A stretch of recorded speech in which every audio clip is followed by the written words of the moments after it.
আসসালামু আলাইকুম সম্মানিত জিএসএম ভাই ও বন্ধুরা, সবাইকে আন্তরিক শুভেচ্ছা ও অভিনন্দন। আমি মোহাম্মদ রইস আর আপনারা দেখছেন রইস পয়েন্ট প্রেজেন্ট। আজকে ক্যাপাসিটার নিয়ে কথা বলবো। ক্যাপাসিটার কি, ক্যাপাসিটারের কাজ, ক্যাপাসিটার কত প্রকার, ক্যাপাসিটার ব্যবহার, ক্যাপাসিটার পরীক্ষার নিয়ম। তো প্রথমেই শুরু করব আমরা ক্যাপাসিটার দিয়ে। ক্যাপাসিটার কি? ক্যাপাসিটার একটি ইলেকট্রনিক ডিভাইস যার একটি ইলেকট্রনিক পাওয়ার সার্কিট থাকে এবং ইলেকট্রিক চার্জ হিসাবে কাজ করে। কিছু ক্ষেত্রে এটি উচ্চ ও নিম্ন তরঙ্গগুলির জন্য একটি ফিল্টার হিসাবেও কাজ করে। ক্যাপাসিটারে বিদ্যুৎ জমে না, শুধু চার্জ এবং শক্তি সঞ্চয় করা হয় এবং প্রয়োজন হিসাবে ব্যবহার করা হয়। দ্বিতীয় পর্যায়ে ক্যাপাসিটরের কাজ কি? ইলেকট্রনিক ক্যাপাসিটর হলো সার্কিটে চার্জ সংরক্ষণ বা ফিল্টার করে থাকে। ক্যাপাসিটর কথাটির বাংলা অর্থ ধারক, কারণ ক্যাপাসিটর কারেন্টকে কিছুক্ষণ সংরক্ষণ করে বেশি শক্তিশালী করে সার্কিট রানিং করে থাকে।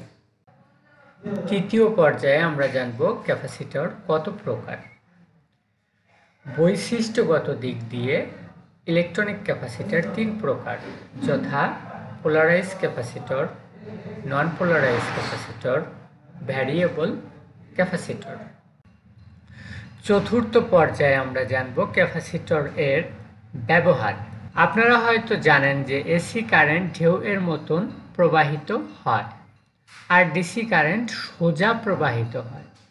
হয়তো অনেকেই জানেন না যে ডিসি কারেন্টও হালকা ঢেউ এর মতো প্রবাহিত হয়, আর এই ঢেউকে সোজা করার জন্য ক্যাপাসিটর কাজ করে।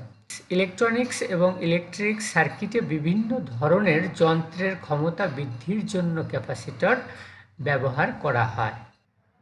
চতুর্থ পর্যায়ে আমরা জানব ক্যাপাসিটর পরীক্ষার নিয়ম। ক্যাপাসিটর মিটারের মাধ্যমে দিয়ে খুব সহজেই পরীক্ষা করা যায়। রানিং সার্কিটে ক্যাপাসিটর ভালো কি খারাপ তা দেখলেও অনেক সময় সহজে বোঝা যায়। যেমন ক্যাপাসিটর ফাটা থাকে, উপরে ফুলে উঠে ডিসকালার হয়ে যায় ইত্যাদি। ইলেকট্রনিক ক্যাপাসিটর ওহম মোডে মিটারের পজিটিভ প্রান্তে ক্যাপাসিটর পজিটিভ ধরলে মান দেখালে বুঝবেন ক্যাপাসিটর ভালো। সম্মানিত জিএসএম ভাই ও বন্ধুরা, ক্যাপাসিটর নিয়ে সংক্ষিপ্ত আলাপ আলোচনা আজকে এ পর্যন্তই শেষ।